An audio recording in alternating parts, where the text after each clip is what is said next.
The Crew is the new cooperative trick-taking card game from Kosmos Games. In it, you play through the logbook of a crew of astronauts destined to prove the existence of the dark Planet 9 on the edge of our solar system. In order to do this, you and the other players must work together to navigate the challenges of the journey by completing different missions represented by sets of tricks that have to be taken by specific players. Your radio communications while completing these tricks are also limited, meaning that you can't reveal the specific cards you have in hand. Now, let's blast off and talk about the 5 things we thought were stellar, and the 1 thing we thought failed to launch.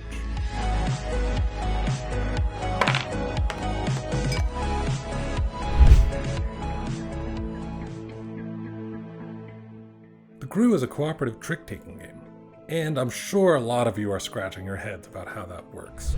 It was implemented very cleverly, in that the goal of the game is for different players to win different tricks that contain specific cards.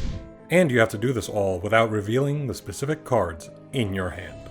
The game is played in progressive missions that have a growing number of objectives, special rules, and handicaps that increase in complexity over time.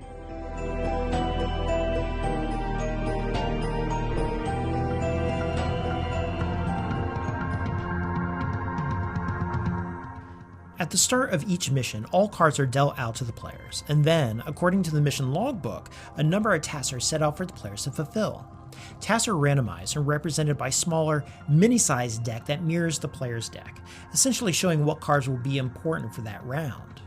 Without discussing the content of their hands, each player then claims a task that they and they alone must fulfill by winning a hand containing the card in question. These tricks are further complicated by other conditions, most of which relate to the order that the tricks have to be won and by whom. Altogether, these complexities keep every hand dynamic and interesting, even if you're playing the same mission for the 10th time.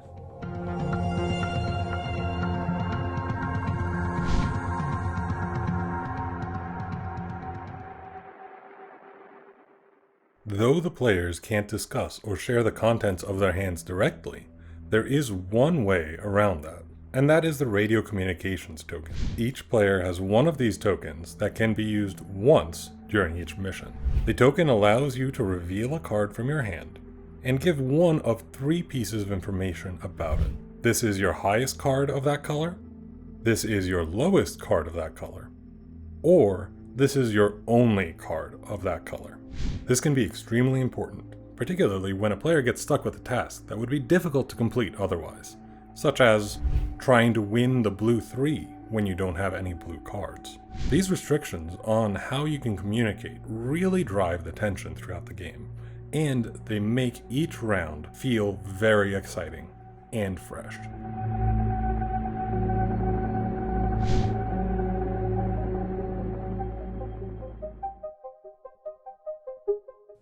Each of the crew's missions are quick, ending when all tasks are completed or when failing the task at hand. When you have a good set of tasks and a hand that's favorable, you might finish a mission in as little as 2 minutes. Other times, when the interactions are more complicated, you may have to play the whole hand, but even then, it plays swiftly. Win or lose, you usually haven't invested more than 10 minutes in any single attempt, reducing the frustration that can come about from having a bad hand.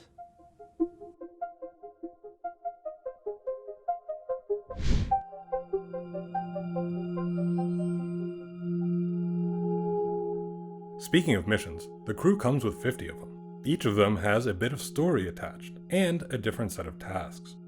These start off easy, with the first few only having 1 or 2 tasks, and no complications, as you go through the training for your mission.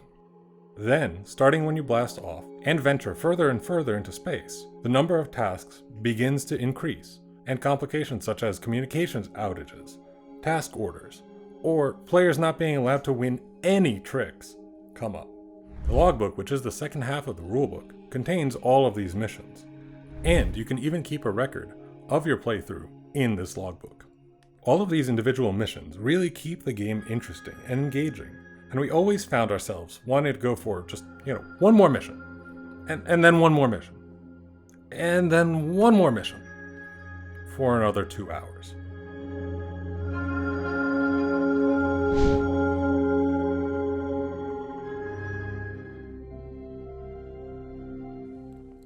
but as we always say, no game is perfect, and there's just one thing about the crew that can be quite frustrating to us. Within a given mission, difficulty does not remain consistent across player counts. The crew plays 3 to 5 people and has a 2-player variant. 2 can be a breeze, if not dull, 3 and 4 challenging, but at 5 it can be punishingly difficult and unforgiving. This is inherent to the game as the cards are split among more players, making the likelihood for miscalculation, miscommunication, and misplays go up astronomically. This is complicated further when tasks include requirements like order of completion or for different people to win tricks of the same color. This can lead to situations where, unless a card you need comes out early, your mission is sunk. There is a help mechanic in the game called the distress token. This allows players to pass one card to the player to either the right or the left, but this has to be done before any communication happens, so its usefulness is limited. To alleviate the problems we found at 5, it would be great if instead players could have access to more communication tokens, whether all players start with 2, or if there were a few that could be communally used based on who has the most relevant information for that mission.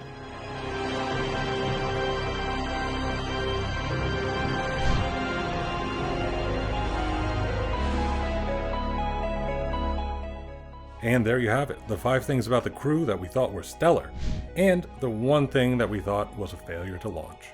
All in all, this is a quick and fun game with a very unique premise that utilizes limited communications in one of the most enjoyable ways we've played to date. I would very much compare this to Hanabi in terms of the gameplay, but this one has that extra bit with the missions and each one being different, which keeps the gameplay fresh and keeps you coming back for more. Have you played The Crew? What did you think of the concept of a cooperative trick-taking game? Let us know in the comments, as we'd love to hear from you. Be sure to like and subscribe if you enjoyed the video. We make new videos every week, so ring that bell if you'd like to be notified when they go live.